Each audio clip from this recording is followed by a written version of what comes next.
শিক্ষা প্রতিষ্ঠানগুলিতে আসলে আইন করে কিন্তু বন্ধ করার একটা নির্দেশনা আছে যে শিক্ষা প্রতিষ্ঠানে মোবাইল আনা যাবে না, বিশেষ করে যেগুলোতে মানে ইন্টারনেট ডিভাইস ব্যবহার করা যায়।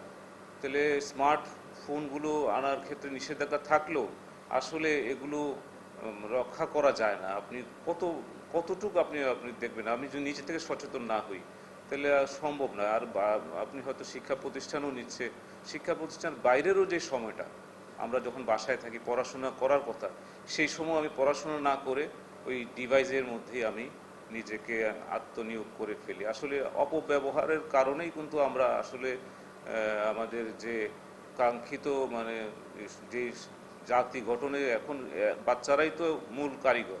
এরা যদি ভালো হয়, এরা যদি ভালো কাজে নিজেকে যত বেশি নিয়োজিত রাখতে পারে, ততই তো আমাদের দেশ হিসেবে আমরা উন্নতি করতে পারবো।